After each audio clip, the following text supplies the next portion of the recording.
Salve, família vascaína! Os caras estão quebrando todos os recordes do futebol carioca, né? Realmente, 5 vices seguidos, pelo amor de Deus. Graças a Deus voltou tudo ao normal, o cheirinho tá de volta. E é isso aí. Mas se dá para tirar alguma lição do jogo de ontem, se chama aí Germancano, né? Realmente um jogador muito importante nessa conquista aí do Fluminense, principalmente ali na semifinal, na final, fez os gols decisivos. Todos os gols que saíram aí foram do Germancano e é bom pra gente analisar que não deve só pensar no lado individual e sim também o coletivo para ajudar esses jogadores do Vasco. Hoje o Raniel que tá ali, né? A gente cobra muito o Raniel, mas será que o Raniel tem o suporte para fazer os gols? E eu acho que o Germancano é o grande exemplo disso. Hoje no Fluminense você vê aí dois laterais que apoiam, né? Tem o Calegari, tem aquele Cris Silva também que tá sempre na linha de fundo. Você vê um jogador de beirada de campo rápido, que é o John Arias, né? Vê o Cano e aquele Iago Felipe articulando muito. O Cano é muito participativo, o André no meio campo ali,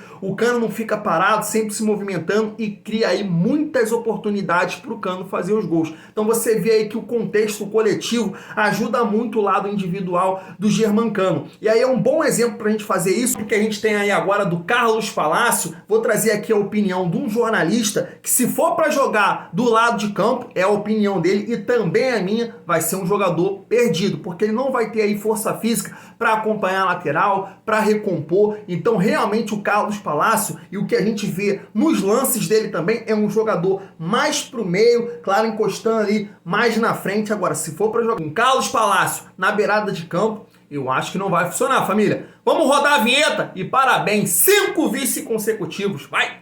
E não há tempo que falte amor.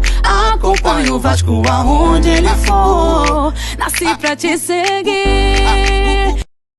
Então, bora pro vídeo, família vascaína, mas antes de pedir aquela moral, se inscreve aqui no canal Vasco em Família, no canal Cruz Maltino Sem Fronteira, deixar aquele like pra gente também tá chegando a mais vascaíno e merece 5 vices consecutivos, merece se inscrever em canal de vascaíno. Não esquece também de ativar o sininho de notificação para não perder os próximos vídeos e tá sempre por aqui dando aquela moral, deixando a sua opinião, seu comentário pra gente tá trocando aquela ideia de vascaíno pra vascaíno, e a sua opinião é muito importante, que a gente tá aí perto da nossa estreia aí no Campeonato Brasileiro da Série B, começar a nossa caminhada aí para, se Deus quiser, a gente voltar para o nosso lugar de direito. E os reforços estão chegando, reforços, aposta, refugo, aí a gente tem que saber a opinião de cada um, porque realmente as contratações do Vasco não trazem certeza nenhuma. Agora, eu acho que a contratação desse cara aqui, ó, do Eric, é uma contratação relativamente, bacana, porque é um jogador que se destacou muito no Campeonato Gaúcho, foi o artilheiro da competição, foi eleito o melhor jogador, melhor atacante, perdão, do Campeonato Gaúcho, e realmente é um jogador que, na minha visão,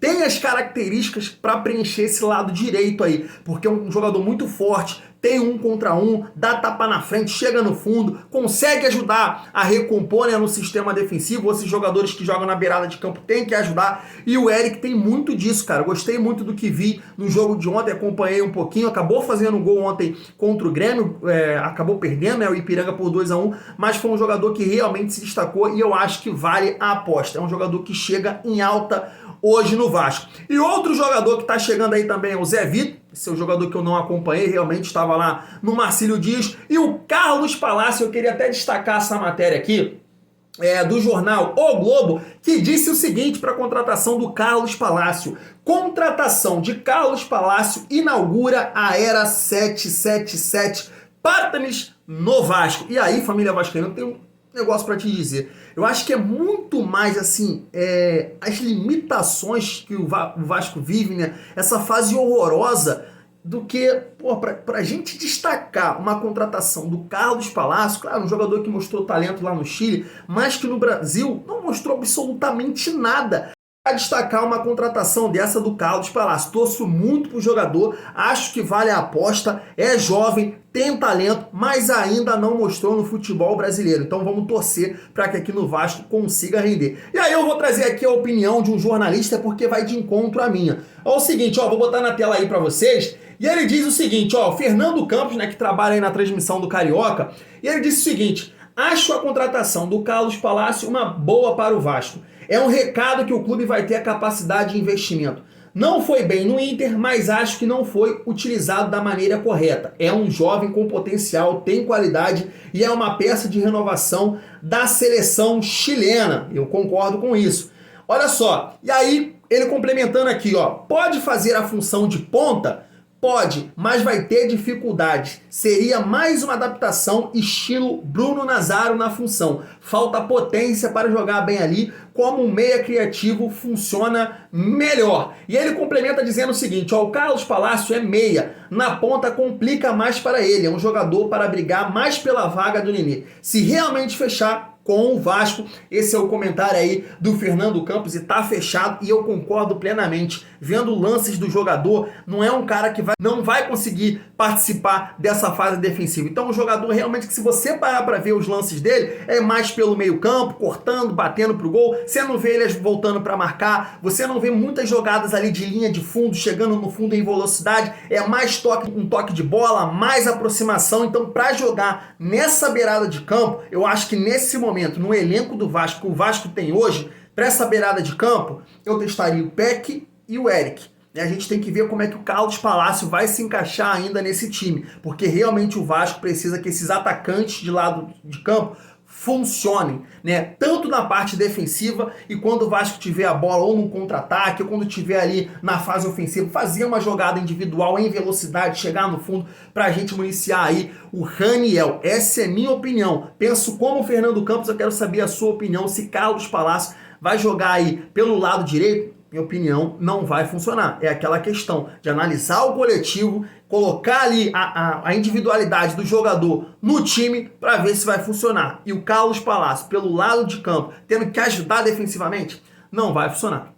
E para a gente estar finalizando o vídeo, vamos trazer uma matéria aqui que o GE trouxe no dia de ontem de uma investigação que está acontecendo lá no futebol italiano. Adivinha só, tem um time aí da 777 que está envolvido nessa investigação. Vamos ler a matéria aqui, vamos colocar na tela aí o título para vocês. Ó. Juventus e Nápoles são alvos de investigação da Justiça Esportiva na Itália. E a matéria diz o seguinte, família vascaína, ó. A Federação Italiana de Futebol anunciou na última sexta-feira que 11 clubes do país, incluindo a Juventus e Nápoles, terão que responder à Justiça Esportiva por suposta fraude contábil em algumas transferências de jogadores. De acordo com a Federação Italiana, os clubes são acusados de terem contabilizado mais-valias e direitos de transferência por valores superiores aos autorizados. E eles complementam aqui, ó.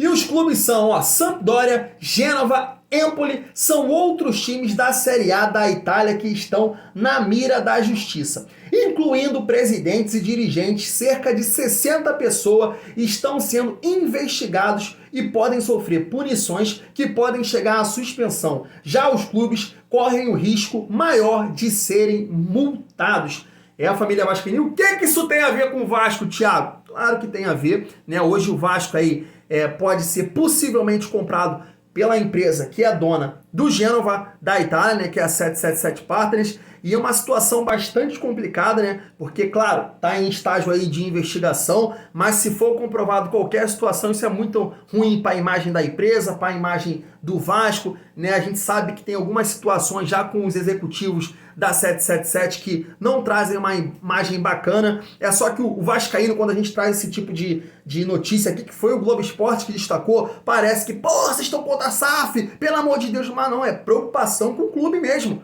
Esse tipo de situação, se for ali comprovado alguma irregularidade por parte da empresa, talvez foi antes dele entrarem lá, não sei, mas se for comprovado, isso é péssimo pro Vasco. Péssimo, e você não está preocupado com isso? É por causa dessa gestão de merda que te colocou num desespero tremendo de montar esses times horríveis aí que o Vasco vem durante 2 anos, ficar na 10ª colocação na Série B, não pisar no G4, que você também está desesperado para vender o futebol do Vasco e não tá nem aí para quem é. Então esse tipo de situação, claro que tem que importar para nós. Se eles cometeram alguma irregularidade, claro que tem que importar, família vascaína. E é isso, vou ficando por aqui, tamo junto e é muito bom ser Vasco.